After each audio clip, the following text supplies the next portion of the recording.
That's what you deserve. Those words, even now, they echo in my ears, like a crack that refuses to close. I am Pamela Watkins, 54 years old, and this is the story I locked away in silence for months until that very silence began eating me alive every single night. That night, at my son Dorian's wedding, his new mother-in-law, Judge Helena Barron, flung a bowl of scalding seafood soup straight into my face.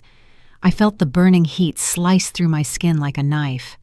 The sharp smell of shrimp and crab rose up, and the thick broth streamed down the ivory silk blouse I had spent 2 full weeks sewing just so I could wear it proudly on this important day. But what burned me more than the hot soup was her smile. A calm, almost satisfied smile as she looked at me with eyes narrowed like blades, as if she had just done something she'd been waiting a very long time to do. "That's what you deserve," she repeated, her voice firm, her chin raised. The air in the reception hall suddenly felt as heavy as lead. Every guest dropped their gaze to their plate. No one moved. No one said a word.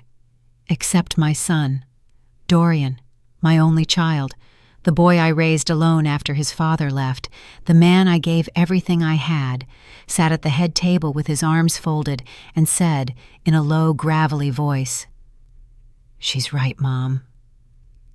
In that moment, I felt the ground open beneath me.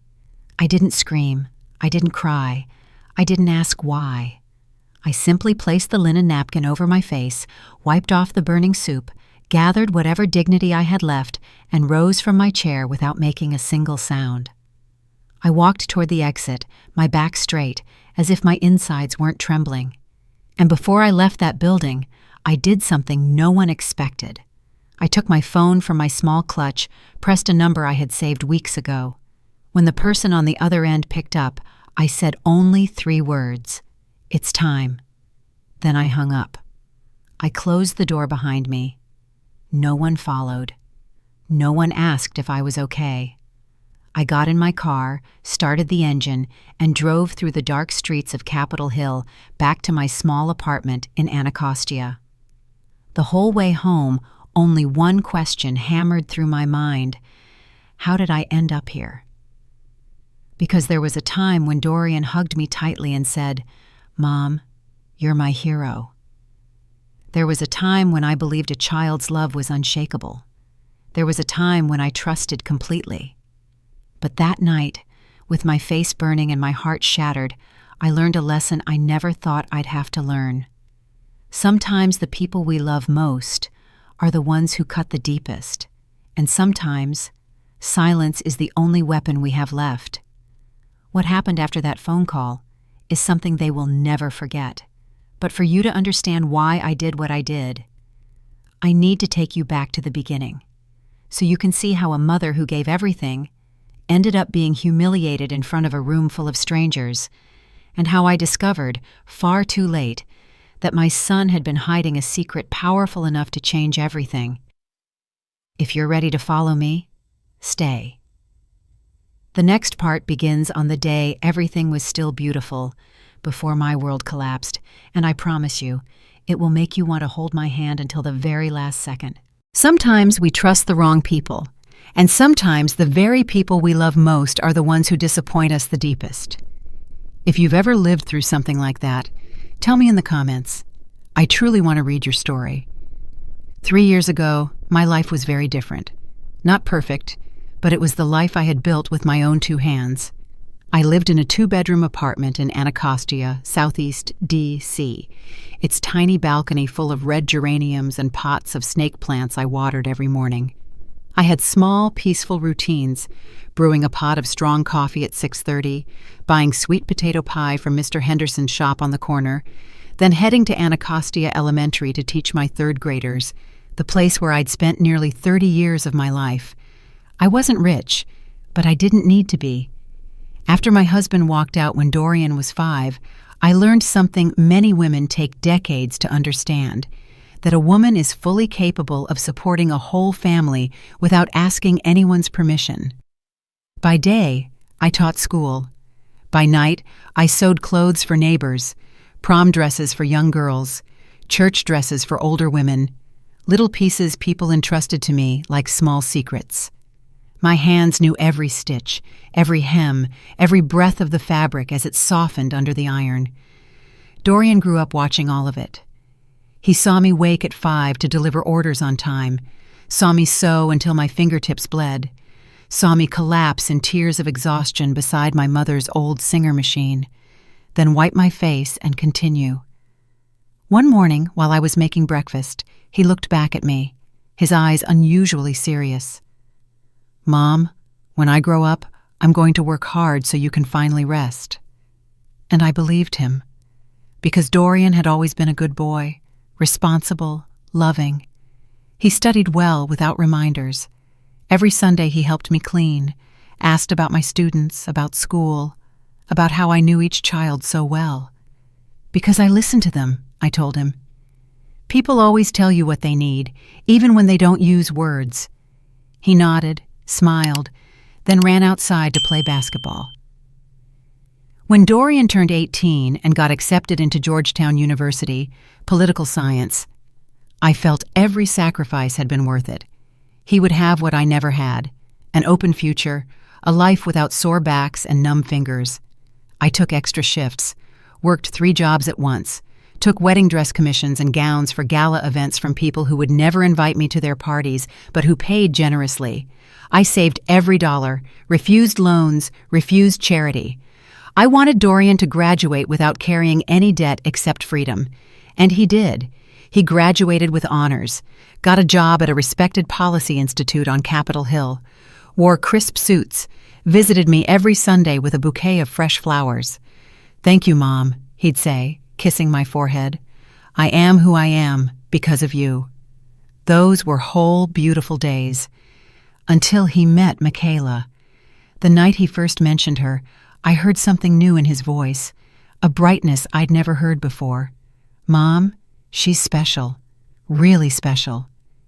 Michaela came from a powerful family. Her father, Congressman Isaiah Barron, her mother, Judge Helena Barron, one of the youngest federal judges in the country. When Dorian wanted to introduce her to me, I prepared carefully, wore a navy hand-embroidered dress, pinned my hair neatly, and put on my mother's pearl earrings. I wanted to show respect and pride. The meeting was at an upscale restaurant in Georgetown, somewhere I would never have entered on my own. But Dorian said, "Mom, Michaela and you need to understand each other.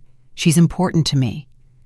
Michaela arrived elegant in a pristine white dress, her smile soft but cold, never touching her eyes. She was beautiful, polished, but distant. We talked. The weather, her interior design work, the wedding ideas she already had planned, even though they'd only been dating 6 months. I kept smiling, kept asking the right things. But when she said, "My mom is very excited to meet you, Miss Pamela," something strange slid down my spine. The way she addressed me, as if placing me exactly where she believed I belonged, far, old, not part of their world. Dorian squeezed my hand, reassuring. "Don't worry, Mom. Everything will be fine." I wanted to believe that, because back then I still believed in a son's love for his mother. Do you know that feeling? Seeing your child smile, but realizing that smile is no longer meant for you. Watching their life drift into a world where you don't belong. If you've ever felt that, even for a second, you'll understand why what happened next hurt so much. Keep listening, because from here, every crack begins to show. 3 months later, they invited me for dinner at their home. And that was the night I realized a real storm was coming. Helena Barron's house was exactly as I imagined, enormous, cold, filled with too much of everything. Crystal chandeliers, Persian rugs, oil paintings in gilded frames, everything too perfect to touch. Helena greeted me with a polite smile, air-kissing both cheeks without actually touching my skin. Come in, make yourself at home." But I didn't feel at home. I felt like an unwanted guest. Michaela appeared on the stairs in a pale pink dress worth more than 3 months of my rent. Polite. Icy. "Miss Pamela, "You look beautiful." Again, Miss Pamela, as if the name Pamela Watkins needed a social class barrier in front of it.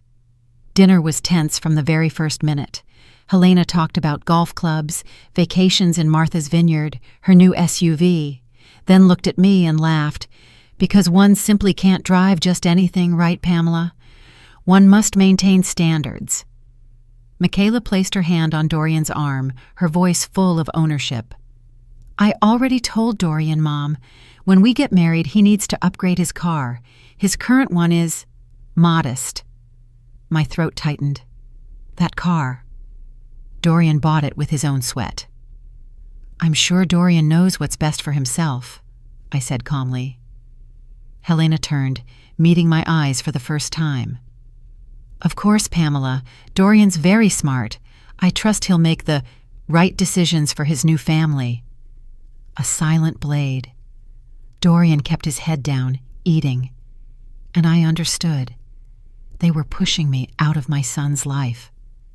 When Michaela went to the restroom and Isaiah nodded off, Helena leaned toward me, speaking softly yet sharp as a knife.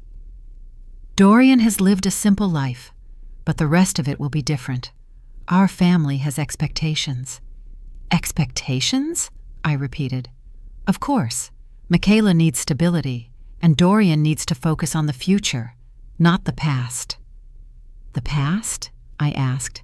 "Honestly, Pamela, your sacrifices for him are admirable, really, but it's time for him to fly, without emotional attachments." I almost choked.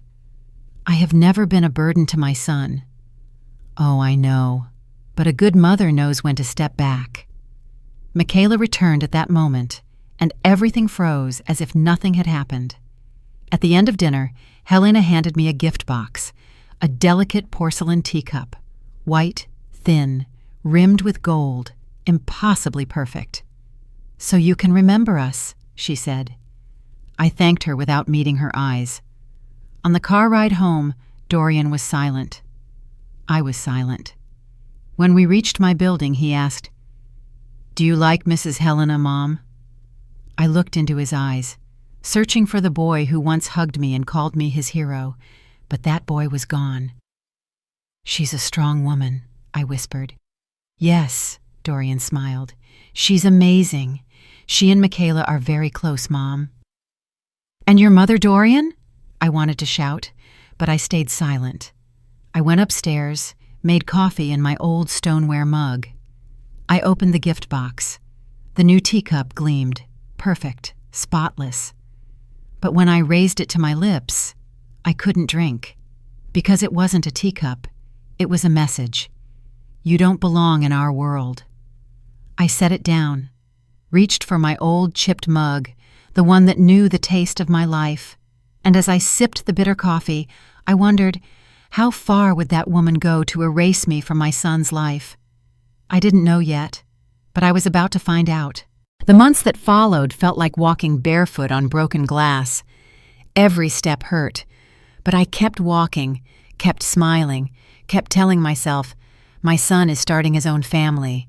This is normal. I have to learn to let go. But the truth was, they didn't let me let go. They were slowly tearing me out of my own child's life. Dorian started visiting less. Before, every Sunday was Mom's Day. He'd bring pastries, help me move furniture to clean, stay for dinner, and tell me everything about his week working on Capitol Hill. After that dinner at Helena's house, those visits became every 2 weeks, then once a month, then rarer and rarer. And it was always the same reason. "Sorry, Mom. Michaela and I already have plans with her family." "Sorry, Mom. Mrs. Helena invited us to lunch at the club." "Sorry, Mom. We have so much to do for the wedding." Always Michaela. Always Helena. Always her side of the family. I said it was okay. I said I understood, that he was busy. But inside, a part of me was dying, piece by piece. One afternoon, Dorian called, his voice excited. "Michaela wants you to come with us to pick out her wedding dress." "Really?" I almost blurted out, my heart pounding. "Yes, Mom. Michaela insisted. She says you're the expert in fabrics and tailoring. She wants your opinion. For the first time in weeks, I felt hope. Maybe I'd misjudged Michaela. Maybe she truly wanted to include me. Maybe, with time, things would be different. On the day of the appointment, I arrived 30 minutes early at a haute couture boutique in Georgetown, the kind of place where one dress costs 6 months of my salary. Michaela showed up late, with Helena and 3 friends, all giggling and snapping photos on their phones. "Miss Pamela, I'm so glad you're here. We need your expert eye," Michaela said, brushing a kiss against my cheek. I sat on a plush velvet sofa and watched her try on dress after dress, each one beautiful, each one expensive. And to me, they all looked the same, distant, belonging to a world that was not mine. Her friends clapped and squealed. Helena ordered the staff around as if she owned the place, and me, I just sat there, smiling, while no one asked me anything. Until Michaela stepped out in a French lace gown, strapless, with a train that seemed to go on forever. "What do you think, Miss Pamela?" She twirled in front of the mirror, her voice sweet but cold. All eyes turned to me. I took a breath and told the truth. "The dress is beautiful, but I don't think a strapless cut flatters you as well as another style might. You have very delicate shoulders. A gown with lace sleeves or thin straps would highlight your figure better." Silence fell instantly. Michaela's friends stopped laughing. Helena looked at me with icy eyes. Michaela let out a strained little laugh. "Oh, but this style is very trendy right now. I don't know if Miss Pamela still keeps up with the trends." Her friends giggled, just quiet enough to pretend it was nothing, but loud enough for me to hear. Helena stood, placing a hand on her daughter's shoulder. "My darling, you look stunning in anything. Don't worry, this dress is perfect. We're taking it." "Yes, Mom, you're right." Michaela called Helena Mom, and I, in that space, was still only Miss Pamela. I sat there on that velvet sofa, invisible, while they discussed veils, headpieces, and designer shoes. No one turned to ask me another question. When we left the boutique, Dorian was waiting outside. Michaela ran up to show him the photos, her eyes shining. "Isn't it gorgeous?" "I'm going to look so beautiful, right?" "You'll be the most beautiful bride in the world," Dorian said, kissing her forehead. I stepped back, clutching my purse, feeling like a misplaced shadow on a Georgetown sidewalk. Eventually, Dorian noticed me. "What do you think, Mom? Do you like the dress?" "It's very pretty," I forced a smile. "Thanks for coming. I know this means a lot to Michaela, and to me." I wanted to scream, "No, you don't care at all. If you cared, you would have stood up for me in that store." But I just nodded. "Of course, sweetheart. That's why I'm here." Helena came over and took Dorian's arm. "Dorian, you're joining us for lunch, right? We still need to finalize a few more details for the wedding." "Yes, of course." "You're coming too, Miss Pamela?" Michaela asked, her polite smile completely empty. Before I could answer, Helena cut in. "Oh no, dear. I'm sure Pamela is tired. Besides, we'll be going over very specific planning details. We shouldn't trouble her." Dorian stayed silent. He didn't protest, didn't say, "My mom should come too." He just leaned down, kissed my cheek goodbye, and walked away with them. I stood on the sidewalk, watching their silhouettes disappear, and for the first time, I cried in public. Not a sobbing breakdown, just a few hurried tears I wiped away as fast as I could before anyone noticed. I took the bus home. I didn't want to spend extra money on an Uber. Back at my apartment, I made coffee in my old stoneware mug, the one where every scratch knew my life story. The porcelain teacup Helena had given me still sat on the table, untouched, a thin layer of dust gathering on it. I stared at it for a long time, and somewhere deep inside, a small voice whispered, "This isn't going to get better. It's only going to get worse." I knew that voice was right, but I didn't want to listen, because I still believed that a child's love was stronger than any outside influence. I still believed Dorian would eventually see, that he would wake up, that he would come back to being the boy who once hugged me and called me his hero. So I kept going. I kept smiling when they erased me from their plans. I kept saying, "It's okay," when nothing was okay. I kept swallowing the pain so I wouldn't become the problem, so I wouldn't become a burden, so I wouldn't become the self-fulfilling prophecy Helena had planted in my son's mind. Your mother will suffocate your life if you don't create distance. If you've made it this far and you feel angry on my behalf, ask yourself, have you ever stayed silent, tried to be reasonable, only to be pushed even further away from the very person you love most? Don't click away, because what you've heard so far is the gentle part. What comes next will show you what a mother pushed to her limit will do when people try to erase her from her own son's life. 2 weeks later, Dorian asked me to have dinner with him. "Just the two of us," he said, like the old days. I was so excited I started getting ready in the afternoon. I arrived at the restaurant 30 minutes early, wearing a burgundy dress I'd made myself, with delicate embroidery around the neckline. I wanted my son to feel proud when he saw his mother walk in, but when he arrived, he wasn't alone. Michaela was at his side.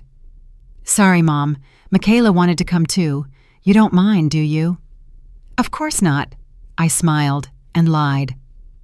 All through dinner, Michaela talked non-stop. The wedding, their planned honeymoon in Santorini, the 3-bedroom penthouse her father was buying them as a wedding gift. "It's on Capitol Hill, Miss Pamela. 3 bedrooms, 2 full bathrooms, and a rooftop terrace with an incredible view. Daddy says your starting point in life has to be worthy." Dorian looked so happy, and I just stayed quiet, smiling out of politeness. Then when the bill came, Dorian picked up his wallet, glanced at me, and asked, "Mom, could you lend me $2,000? I've spent so much on the wedding this month, things are a little tight." $2,000. I didn't have $2,000 to spare. I only had a small savings cushion for my electric bill and emergencies. But I opened my wallet anyway, pulled out the money I'd spent months putting aside, and handed it to my son. "Of course, sweetheart. Don't worry." "Thanks, Mom. I'll pay you back next month." He never did, and I never reminded him, because in that moment, I realized a painful truth. I was no longer Mom in Dorian's eyes. I was his bank, his safety net, his backup plan, but no longer the most important person in his life. That night, I went back to my apartment, sat by the window with my familiar mug of coffee, watched the city lights blur through my tears, and asked myself, how did I end up here? How does a woman who gave everything, her youth, her health, her whole life, for her child, end up feeling this invisible? But the worst part was, I still didn't know the whole truth. I still didn't know that everything that had happened so far was just a prelude, that Helena already had a plan, and that my son, Dorian, my only child, had become a part of that plan. The wedding approached like a storm you can't avoid, and I kept pretending everything was fine. Dorian didn't call for weeks. When he did, our conversations lasted only a few minutes, full of heavy silences that made it hard to breathe. "How are you, Mom?" "I'm fine, son. And you?" "Good. Just busy with preparations. You know how it is." "Yeah, I understand. Anyway, I've got to go. Michaela's calling." Click. I would sit there with the phone in my hand, feeling like every time the call ended, another small piece of me fell into a void. But worse than the short calls were the invitations that never came. By chance, I heard they'd thrown Dorian a bachelor party, a big barbecue at Congressman Isaiah Barron's house with a live band and Michaela's whole family. No one told me. There was also a rehearsal dinner at an expensive Italian restaurant for close family only. No one invited me. When I asked Dorian why, he fumbled. "Oh, Mom, those were just small things. Very last minute. We didn't want to bother you." Bother me. As if my presence were a burden, as if I were an inconvenience to be managed. But I kept quiet, kept smiling, kept repeating like a broken record, "It's okay, honey, I understand." Until one afternoon, everything changed. I remember it clearly. Tuesdays were always the quietest days for parent visits at school. I was grading my third grader's tests when the doorbell rang. I opened it. A young delivery guy in a green cap stood there holding a large manila envelope. "Pamela Watkins?" "Yes, that's me." "Sign here." I signed without thinking much. He handed me the envelope and left. I closed the door and looked down at the package. No return address, just my name, handwritten in black ink. A cold shiver slid down my spine. I sat on the living room sofa, my hands slightly trembling, and opened the envelope. Inside were photos. Dozens of photos. At first, I didn't understand what I was looking at. It was Dorian, my son. In different places, restaurants, parking lots, outside hotels. But he wasn't alone. With him was a woman. And that woman was not Michaela. It was Helena. I felt the ground shift beneath my feet. Have you ever seen a truth your brain refused to accept? A truth that makes your heart stop, your breath catch, and you wish you could unsee it?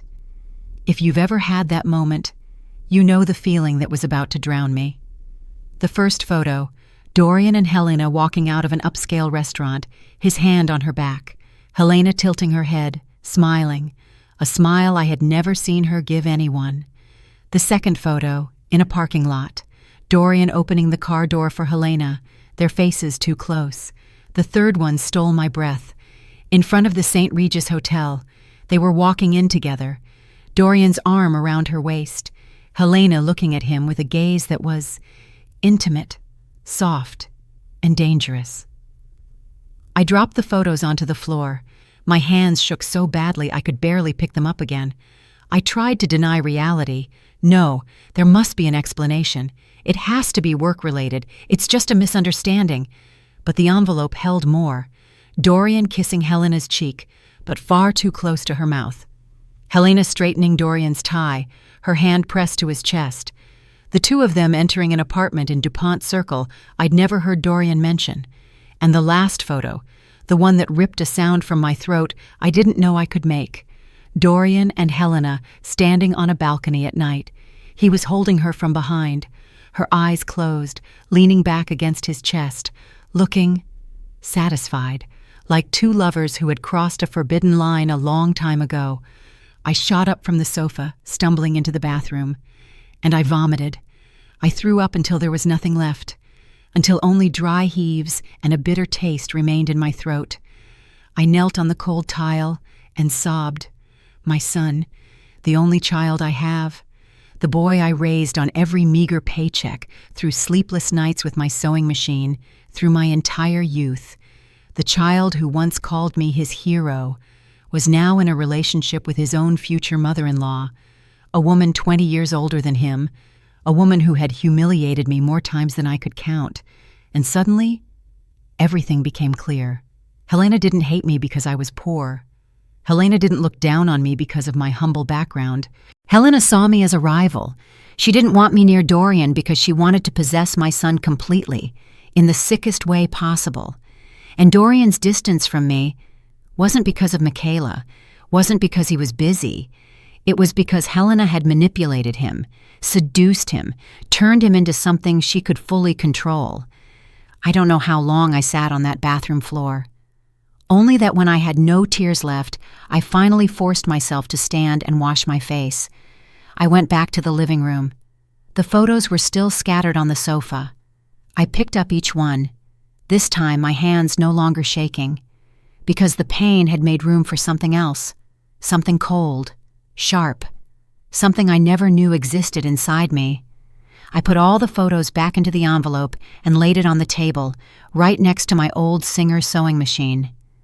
The loose black thread dangled there like the final line between the past and what was coming. I thought of every moment of humiliation, every dinner I wasn't invited to, every word of mine brushed aside, every tear I'd shed over the child I had carried and raised. I thought of Michaela, The poor girl planning her wedding, not knowing her fiancé was sleeping with her own mother. And I thought of myself, the woman who had been patient, silent, enduring, and had finally reached her limit. That woman was gone. In her place stood someone else, someone who would not stay silent anymore. I picked up my phone and called a number I had saved months earlier, the private investigator a colleague once hired to investigate her cheating husband. "Good afternoon. This is Pamela Watkins. I need your services." The man on the other end sounded calm. "How can I help you, Ms. Watkins?" "I need more information, more evidence, dates, locations, everything you can find on these two people." "Their names?" "Dorian Watkins and Helena Barron." A pause. "And their relationship?" I took a deep breath. "One is my son, the other is his future mother-in-law." The silence on the line stretched longer this time. Finally he asked, "And what do you plan to do with this information, Ms. Watkins?" I looked out the window. The sky had shifted to purple and orange. "I don't know yet, but when I do, I want to be ready. I'll send you a quote by email. And, Ms. Watkins?" "Yes?" "Some truths hurt more than lies. Are you sure you want to know?" I closed my eyes, saw little Dorian hugging me, calling me his hero, then saw Dorian on that balcony with Helena. I opened my eyes. It doesn't matter what hurts anymore. I need the truth. I hung up, brewed myself a cup of coffee in my old stoneware mug, and waited. Because now I knew this for certain. The wedding was not the end of this story. It was only the beginning. I would no longer be the silent victim. I would be the one who knew, the one who waited, the one who would make the call at exactly the right moment. And when that moment came, everything would come crashing down. The detective's name was Marcus Hughes, a man in his 50s, average-looking, glasses, with a deep, steady voice that somehow made you trust him from the very first sentence. We met at a small cafe in the Shaw neighborhood, far enough from anywhere I might run into someone I knew. The smell of dark roasted coffee lingered in the air, and the conversations around us blurred into white noise. Marcus brought a thick manila file folder, its edges worn soft. He set it down on the table in front of me carefully, as if placing something fragile. "Ms. Watkins," he said, calm as ever, "I've found what you asked for, but before you look, I need you to take a deep breath." "I already know what I'm going to see," I replied, my fingers laced together so tightly on the table that my knuckles turned white. "No," he said, looking straight into my eyes. "Trust me, you don't." He opened the folder, and my world kept shattering. The first photos were identical to the ones I'd received in the anonymous envelope. Dorian and Helena at restaurants, hotels, inside an apartment in DuPont Circle, the apartment that, according to Marcus, she rented specifically for their meetings. "This apartment is rented under the name of a shell company," Marcus explained, "but I traced the payments.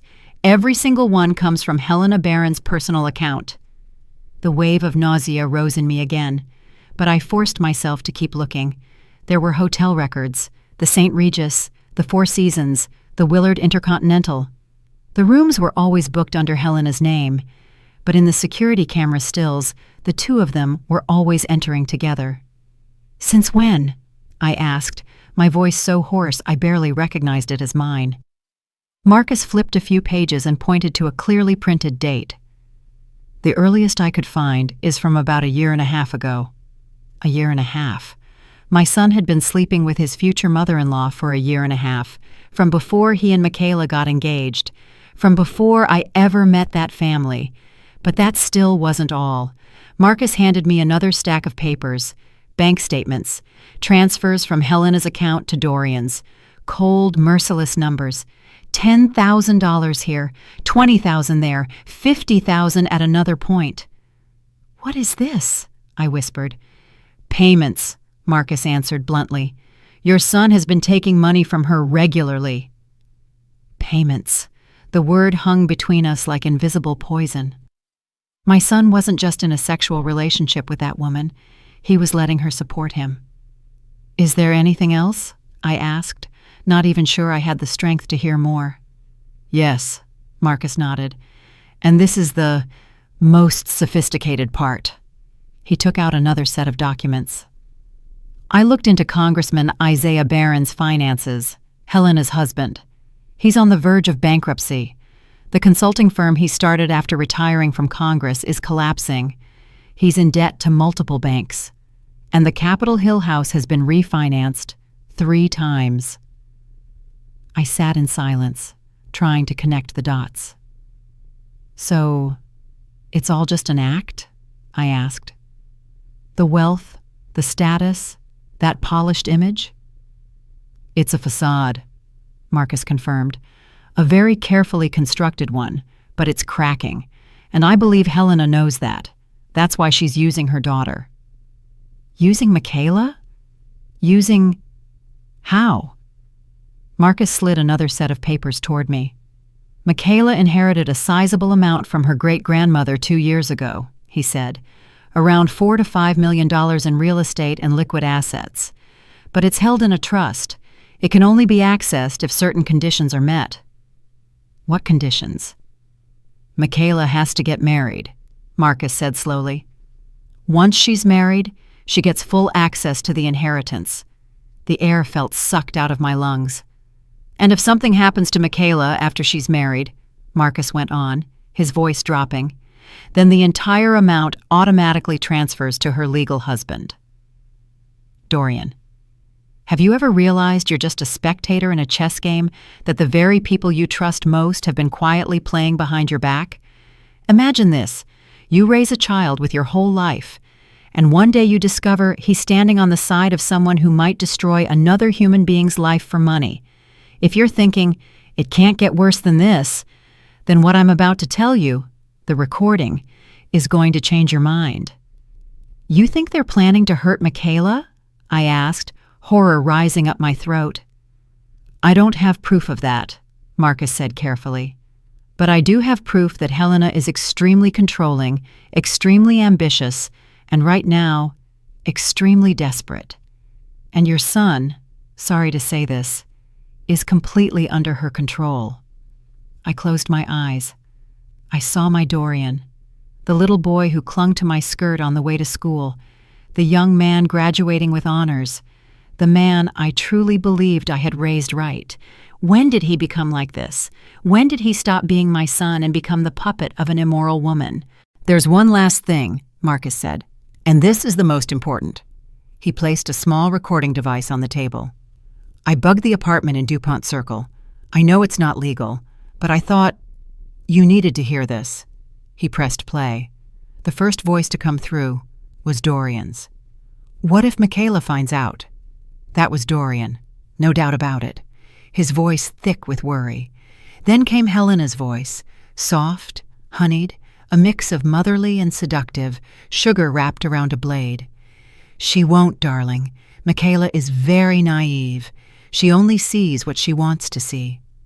But once we're married, how are we supposed to keep this going? There was a sound, an intimate noise I didn't want to imagine. Then Helena's voice again, this time sharper, colder. Listen to me. Michaela won't be a problem for long. You marry her, wait a year, maybe 2. Then something happens. Accidents happen. Helena, I can't. You can't what? You can't be happy? You can't have the future you deserve? Dorian, I love you. I love you in a way Michaela will never understand. And when this is all over, we'll be together, just you and me, with all the money we need and no one to hide from. A long silence. Then my son's voice, so low I had to hold my breath to hear it. Okay, I'll do whatever you want. Marcus stopped the recording. I couldn't move, couldn't breathe, couldn't think. My son, my only child. The boy I taught about kindness, honesty, dignity, was now planning to marry a naive young woman just to get access to her money, and allowing a deranged woman to plant the idea in his head that Michaela might need to disappear. What do you plan to do, Ms. Watkins? Marcus asked quietly. I looked down at the table, The photos, the documents, the bank statements, the printed words, the numbers. Each sheet of paper a stab at the image of my son in my mind. This wasn't a TV drama. It was real, and the main character was my child. "I don't know," I whispered. "I don't know what I'm going to do." "You could go to the police," Marcus suggested. "With this much information, they could stop the wedding. They could investigate Helena and your son." "What would happen to my son?" I asked, tears already rolling down my cheeks without me noticing. Marcus didn't answer. He didn't have to. We both knew. Dorian could end up in prison for fraud, conspiracy, even attempted murder if they proved intent. My son could spend years behind bars, and I would be the one who put him there. "Think about it," Marcus said. "When you've made up your mind, call me. I'll be ready." He handed me his business card, paid for the coffee, and left, leaving me alone with the folder on the table. I sat in that cafe for hours, arms wrapped around the file, feeling like my life was crumbling into ash. I thought about walking straight into a police station. I thought about finding Michaela, telling her everything, pulling her out of this marriage. I thought about confronting Dorian, screaming in his face, asking him what he had become. But I did none of those things, because I realized I needed something else. Not just justice. I needed Dorian to see, to understand, to fully feel the weight of what he'd done. I needed Helena to lose everything she had gained through manipulation. And I needed to do it in a way that no one could point at me and say, "She's the mother who destroyed her own son." I would not be the mother who ruined my son's life. I would be the mother who let her son ruin his own life with his own choices. And then, when everything collapsed, when he hit rock bottom, maybe, just maybe, he would remember who I was and who he used to be before that woman poisoned him. I slipped the folder into my handbag, zipped it shut, then stood up and left the cafe with my back straight and my head held high. The wedding was in 2 weeks, and I had a plan. A plan that started with a simple acceptance. I would go to that wedding, I would sit in the seat assigned to me, and when the moment came, I would make a single phone call, and everything would fall apart. Because sometimes the best revenge is not striking first, but letting the truth do the cruel work all by itself. The person I called wasn't the police, not a lawyer, not someone who could put my son in prison. It was someone far more formidable than any of them. It was Congressman Isaiah Barron, Helena's father, the son of the woman who had left that fortune to her granddaughter. A 69-year-old widower, a retired politician, a man who understood the law, understood power, and had spent his life moving through the gray zones of politics. I had met him for the first time months earlier at one of the very few family gatherings I was actually invited to. It was a simple lunch at Helena's house. I was sitting quietly in a corner, invisible as always, when Congressman Barron, the man everyone still called Congressman, even after his retirement, pulled out a chair and sat beside me. "You're the boy's mother, right?" he asked, his voice gravelly but kind. "Yes, sir, I'm Pamela." "Pamela," he repeated, as if testing the name on his tongue.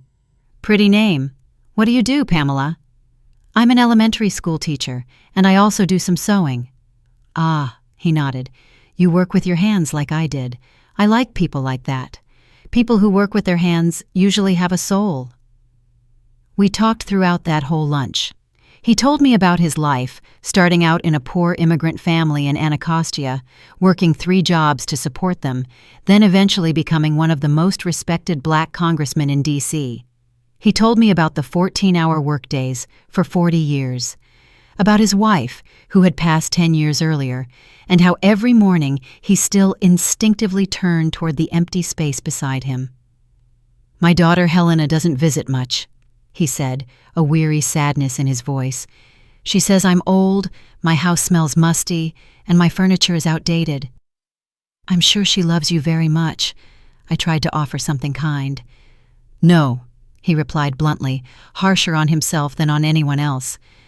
"My daughter loves my money, but I don't have much of that left. I left most of it to my granddaughter, to Michaela, because she's the one who still visits. She hugs me. She still has a heart. Before leaving, he gave me a business card. If you ever need anything, Pamela, call me. I have a soft spot for people who work with their hands. I kept that card in my wallet, and 3 weeks after receiving the first set of photos, I called him. We met at his house, a worn, old craftsman in Brooklyn, filled with wooden furniture, old books, and family photos covering the walls. He welcomed me with a strong cup of coffee and a plate of pastries on the table between us. "Tell me, Pamela, what's so urgent you had to call me at this hour?" I didn't answer immediately. I simply put my bag on the table, opened it, and took everything out. The photos, the bank statements, the transcript of the recording, the documents proving the scheme. Congressman Barron listened in silence, not interrupting once. Only his face changed.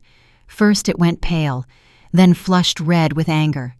Finally, it took on that dark, bruised shade of a man forced to hear the unacceptable about his own family.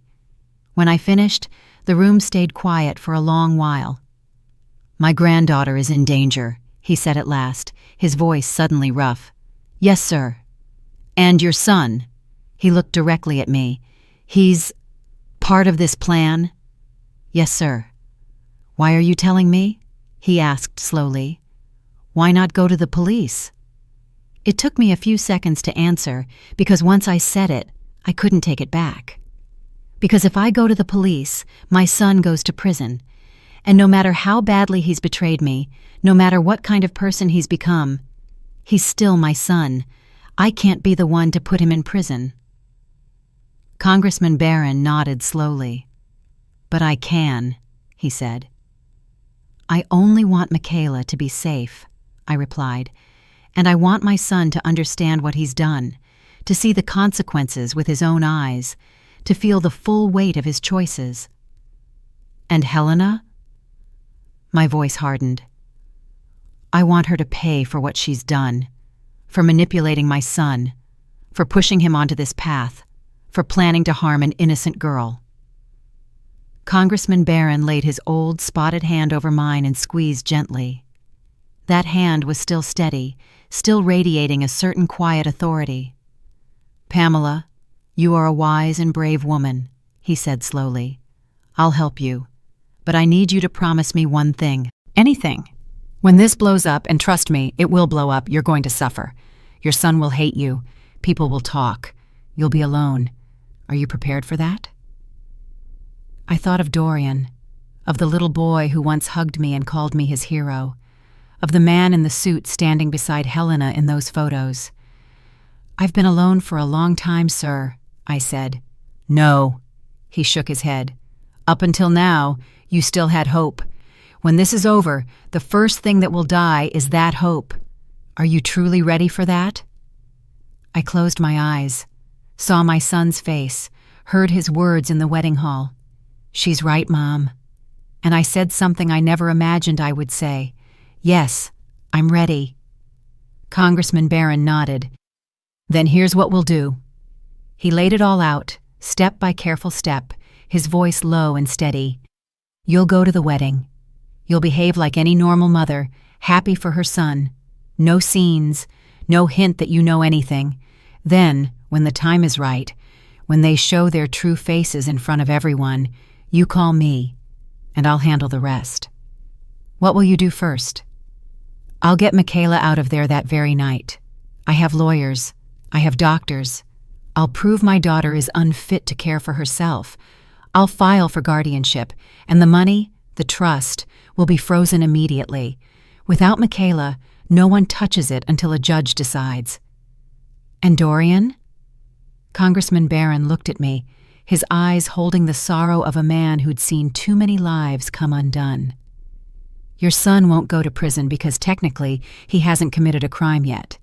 He's just a fool who let himself be led by a woman with no morals. But he'll lose everything. The marriage, the money, the family, the reputation. He'll be left with nothing." "Good," I said, my voice steady now. "That is exactly what he deserves." "If you were in my position, with proof in your hands that your son and his lover were plotting to ruin someone's daughter for money, what would you do?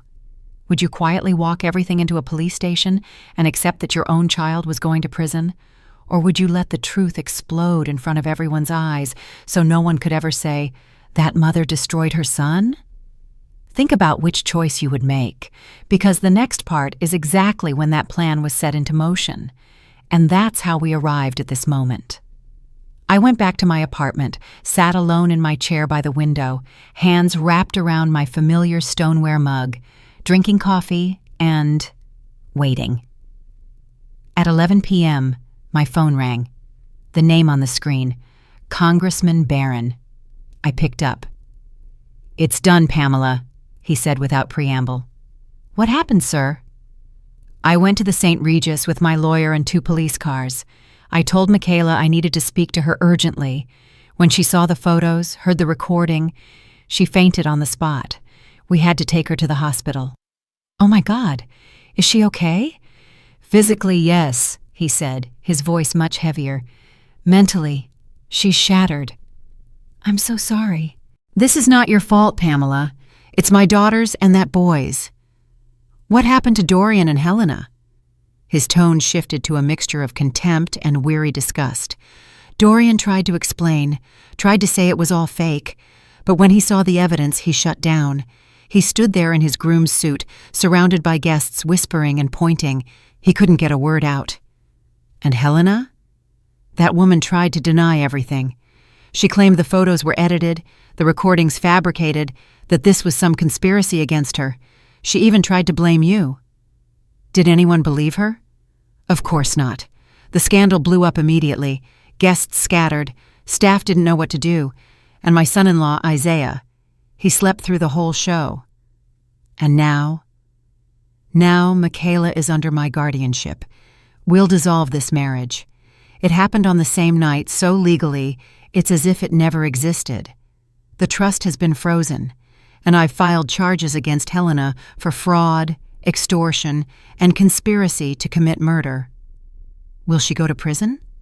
"If there's still any justice in this world, yes," he said. "My lawyer says we have a very strong case." "Thank you, Congressman Barron. Thank you for protecting Michaela." "No, Pamela.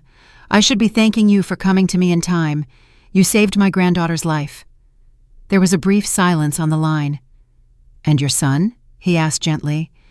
"Do you want to know about him?" I closed my eyes, took a deep breath. "Tell me." He left the hotel at 2 a.m, alone. No one went with him. The guests looked at him with nothing but contempt. No one defended him. No one followed. He got in his car and drove off. I don't know where he went. "I see. Pamela, your son lost everything tonight," he said slowly. "How do you feel?" How did I feel? Empty, sad, relieved, guilty, vindicated.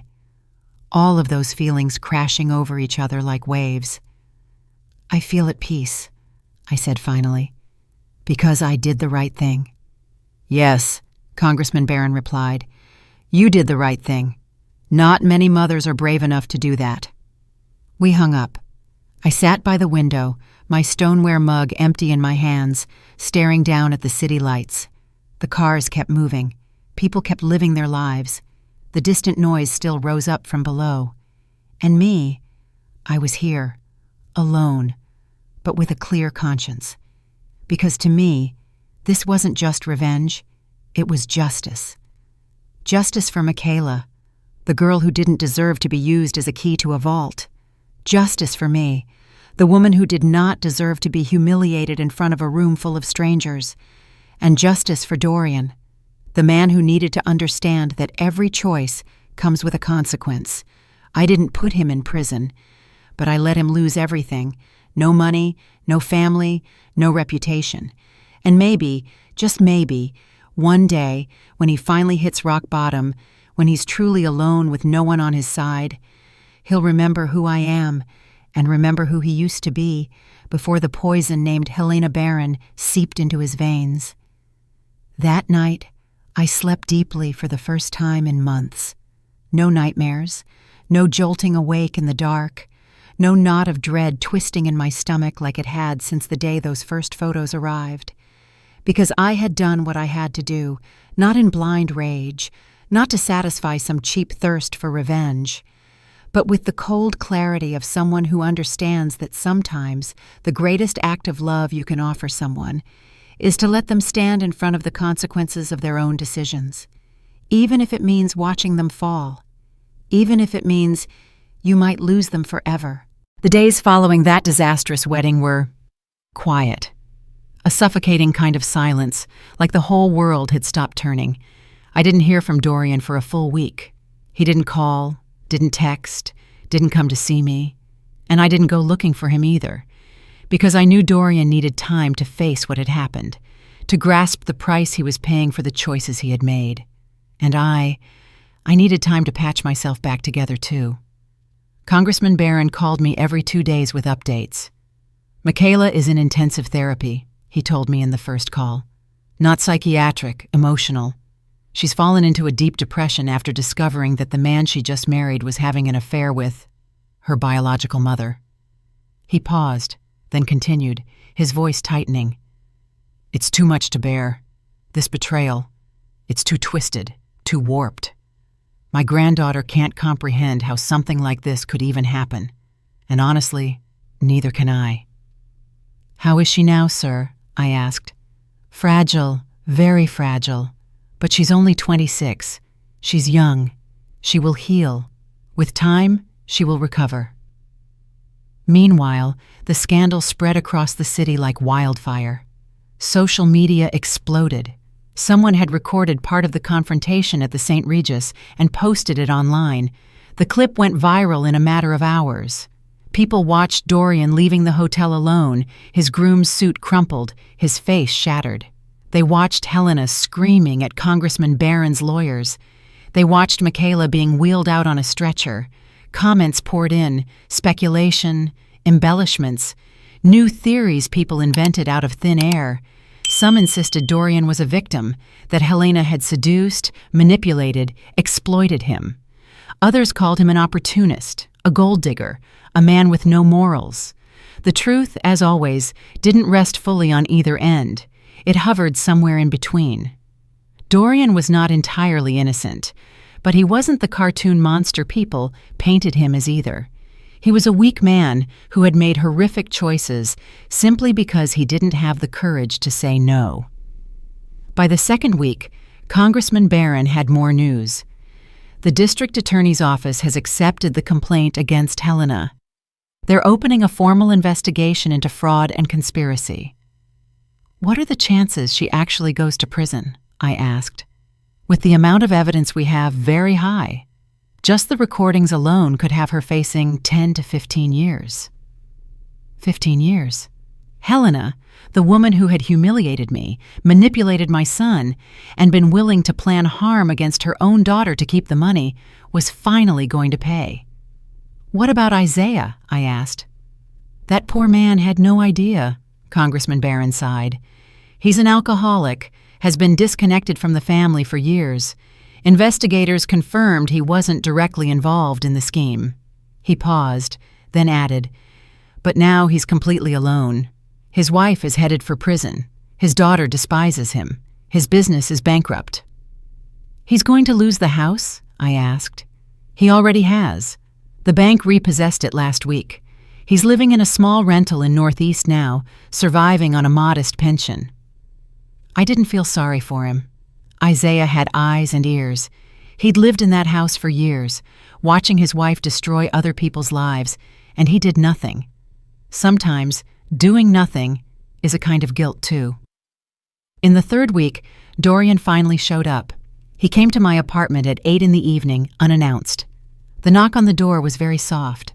When I opened it, it took me a few seconds to recognize my own son. Dorian had patchy stubble on his face, dark purple shadows under his eyes. His clothes were wrinkled, his hair a mess, his body noticeably thinner. Everything about him smelled like failure. "Mom," he said, his voice hoarse. I stood in the doorway, unmoving. "What do you need, Dorian?" "I need to talk to you. We have nothing left to talk about. Please, Mom, can I come in?" I hesitated. Part of me wanted to slam the door in his face right then, to tell him to leave, that he was no longer my son. But another part, the part that had once cradled him in my arms, rocked him to sleep, cleaned his scraped knees, listened to him say, "You're my hero, Mom," couldn't do it. I stepped back. Let him in. Dorian sat down in the chair in the living room, the same chair where I had opened the envelope with the first photos, where my world had first started to crack. "Do you want some coffee?" I asked, purely out of habit. "No, thanks." I sat across from him, waiting. It took Dorian a long time to finally speak. When he did, his voice was barely more than a whisper. "I'm sorry, Mom." "What are you sorry for?" "For everything.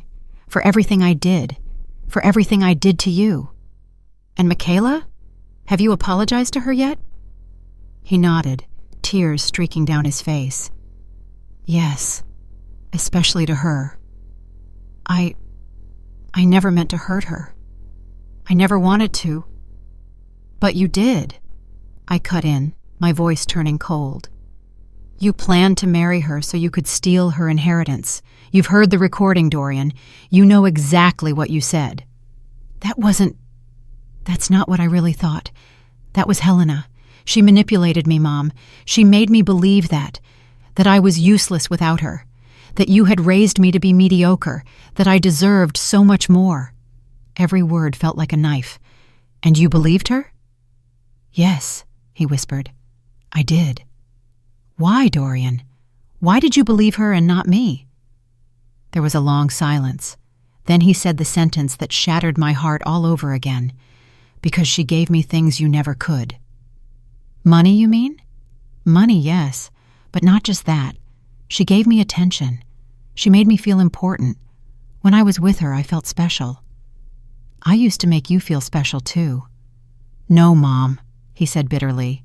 "You made me feel guilty." I stared at my son. Every time I came to visit, I saw this little apartment. Your worn clothes, your tired hands, and I felt guilty for having more than you. Helena never made me feel guilty. She told me I deserved everything I had. I stayed silent, letting the words sink in. And I realized a brutal truth. My son didn't abandon me because he was evil. He abandoned me because he couldn't bear to remember where he came from. This tiny apartment, the stoneware mug, the old sewing machine, the elementary school uniform, was a mirror reflecting everything he wanted to bury. Poverty, a modest beginning, sleepless nights spent working extra jobs. Helena offered him a way out, a ticket to become someone else, more important, wealthier, more deserving. Without a mother who was just a regular woman, a teacher with calloused hands attached to him. If you discovered that your child had not only betrayed his fiancée, but had used you as an excuse to run after a fake, luxurious life. If your own child told you, "You make me feel guilty," when all your life you'd only tried to give him the best you could, what would you do? Hold him and forgive him on the spot? Throw him out and cut ties completely? Or let him get up on his own from the ruins he created? Hold your answer in your mind, because what I did next, many would say was too cruel, but to me, it was the only choice left. "Do you know what the saddest part of all this is, Dorian?" I finally asked, my voice trembling but clear. "What is it, Mom?" "I never made you feel guilty. You only felt guilty because deep down, you knew you were the one who abandoned me." Dorian broke down. He cried so hard his shoulders shook. "I know," he said. "I know. And I really am sorry." "Where have you been these past weeks?" "Cheap hotels, spending the last little bit of money I had. I lost my job. No one wants to hire me. My name is everywhere online. I've become a joke." "And the apartment Isaiah was going to give you to?" "It never existed. It was all a lie. His company is bankrupt. The Capitol Hill house was repossessed. There's no money, only debt. Helena is sitting in jail awaiting trial. Her lawyer says she's facing 10 to 15 years. Good. I said, making no effort to hide it. Dorian looked at me, his eyes swollen red. You don't feel anything for her at all, Mom? Why should I asked flatly. That woman destroyed her daughter's life. She ruined you. She humiliated me over and over. She planned to kill someone. Why should I feel anything for her? Because I loved her, he blurted out. Those words cut into me. No, Dorian. You didn't love Helena. You were obsessed with what she represented. Power, money, status. That's not love. He lowered his head. Maybe you're right. We sat in silence for a long time. Finally, Dorian asked the question he'd come to ask from the beginning. Can I stay here, Mom? Just for a few days, until I find a job. Until I can... No, I said firmly. Mom, please. I have nowhere to go. I don't have any money. I don't have... You should have thought about that before you did what you did. I cut him off. Mom, I'm your son. Yes, I replied. And it's precisely because you're my son that I'm saying no. If I let you stay, if I rescue you one more time, you will never fully learn what your choices truly cost. So what do you want me to do? Sleep on the street? He snapped, desperate. I looked him straight in the eye. I want you to do exactly what I did when your father walked out on us. I want you to get up, go to work, rebuild your life from nothing. No shortcuts, no schemes, no depending on anyone but yourself. I can't do that, Mom. I'm not as strong as you. Then learn to be strong. Dorian stood up. He looked at me, his face tangled in pain, anger, and helplessness. One day you'll forgive me, right? He asked. Maybe, I said slowly. But that day is not today, not tomorrow, not next month. Maybe it'll be years from now, or maybe it'll never come. It all depends on you, on who you decide to become from this moment on. And if I really change, if I become a better man, then maybe, only maybe, we'll be able to talk again, but not as mother and son, as two people who once knew each other and need to learn how to know each other again, from the start. Dorian nodded, tears streaming down his face. He walked to the door, opened it, then turned back one last time. I love you, Mom. I know, I said, but love without respect doesn't mean anything at all. He left. I closed the door, stood still, listening to his footsteps fade down the hallway. I didn't cry. There was nothing left to cry out. I had done the right thing, the hardest, most painful thing, but the right one. That night, sitting with my old stoneware mug in my hands, watching the city lights flicker outside, I thought of everyone involved. Of Helena, the woman who thought she was brilliant, powerful, above everyone else, now alone in a cold cell with no visitors, no love, no future. Of Isaiah, the man who'd hidden behind alcohol for years, now without a wife, without a daughter, without a home, without even a shred of dignity left. Of Dorian, who believed he could buy a new life by selling off his integrity, now left with nothing, no money, no family, no honor. And of me, the woman they all considered ordinary, an elementary school teacher, a seamstress, a single mom, the one who had a bowl of hot soup thrown in her face in the middle of her own son's wedding reception. I was still here, with my small apartment, with my job, with my tired hands, with my old stoneware mug, but with something none of them had: peace. Because life always finds a way to collect its debts, not with loud slaps, not with dramatic revenge scenes, but with time, with patience, with that quiet justice that shows up when you least expect it. Helena once called me ordinary. Years later, as she sits alone in an empty cell with no money, no power, no one left on her side, I wonder if she finally understands what she truly lost. Not the money, not the status, but her humanity, her soul, the very reason a life is worth living. And Dorian, my poor, broken son, maybe one day he'll finally understand that true wealth doesn't lie in what he owns, but in the person he chooses to be.